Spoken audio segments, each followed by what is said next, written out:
Tudo que existe no universo é feito de matéria e energia.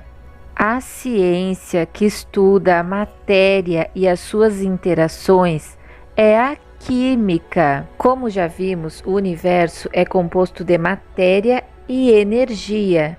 Mas afinal, o que é energia? Um objeto que está se movimentando, por exemplo, está sofrendo ação de um tipo de energia, a energia cinética. Energia está relacionada ao movimento ou ação e manifesta-se de diversas formas. Calor é energia térmica em movimento, que é provocado pela diferença de temperatura entre dois corpos. Quando tocamos em uma superfície fria, por exemplo, o calor das nossas mãos vai passar para a superfície fria. Enfim, a energia, ela nunca acaba, ela não pode surgir do nada e também não pode ser destruída.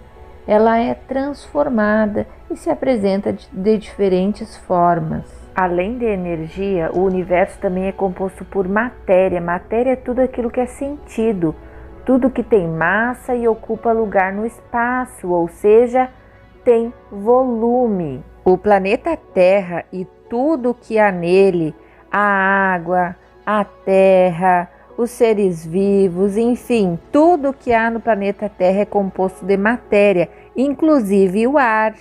O ar é matéria? Como assim? Vamos entender? Por exemplo, uma bola murcha. Se pesarmos ela antes de encher, vamos ver que tem uma diferença. Quando ela está cheia de ar, vai aumentar a massa dela. Por quê? Porque o ar é matéria. Além disso, ele ocupa lugar no espaço e a gente vai ver que o volume dela também vai aumentar e ela vai ficar cheia. Agora vamos entender alguns conceitos muito importantes na química. Massa. Massa é uma propriedade geral da matéria. Como assim, propriedade geral? Se eu falar que tenho 100 gramas de uma substância no meu bolso, você não tem como saber qual substância é, não é mesmo? Pois é, toda matéria tem massa. A quantidade de massa vai variar dependendo da quantidade de matéria. A massa indica a quantidade de matéria que existe em um corpo e tem como unidade de medida o quilograma. Para medir a quantidade de massa de um corpo, utilizamos balanças. Às vezes, dependendo da massa do corpo, utilizamos balanças de precisão. A moeda, por exemplo, é feita de aço. O aço é uma liga metálica, ou seja, uma mistura de ferro e outras substâncias. A massa de uma moeda de 25 centavos, ou seja, seu peso, é de 7,55 gramas. Essa é a quantidade de matéria numa moeda de 25 centavos.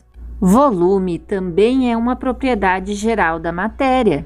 Se eu falar que tenho no bolso uma substância que ocupa 30 ml, não tem como eu saber que substância é, não é mesmo? Por isso é uma propriedade geral, comum a todo tipo de matéria.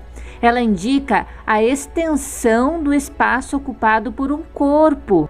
A unidade de medida padrão é o metro cúbico. Mas como calcular o volume? Para achar o volume de um corpo, basta multiplicar a base vezes a altura.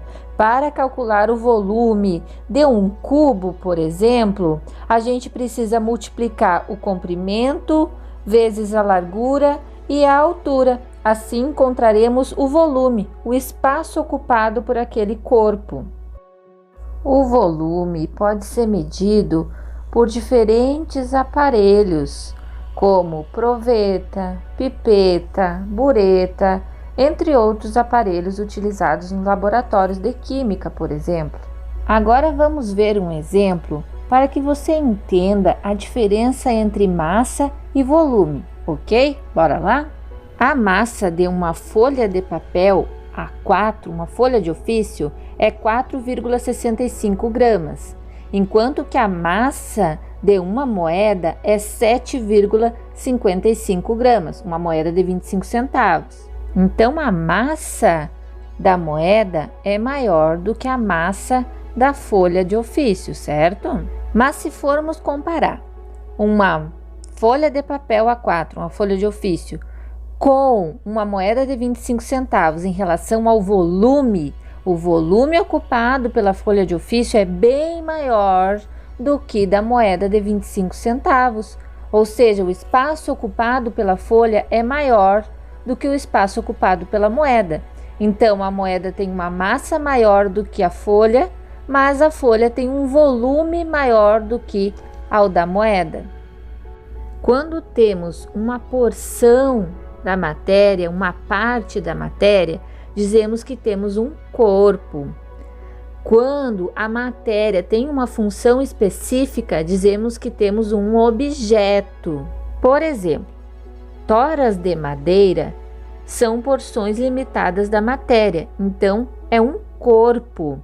Agora, se eu tiver uma mesa feita de madeira, eu tenho um objeto, porque é um corpo fabricado para um determinado fim, com uma utilidade. Mas e a árvore em si? O que é? A árvore, a gente pode dizer que é matéria, certo? A árvore, o ar, a água, as nuvens, o nosso próprio corpo, a terra, tudo que existe é formado de matéria. E a menor porção da matéria é o átomo, que nós veremos em detalhe no próximo vídeo.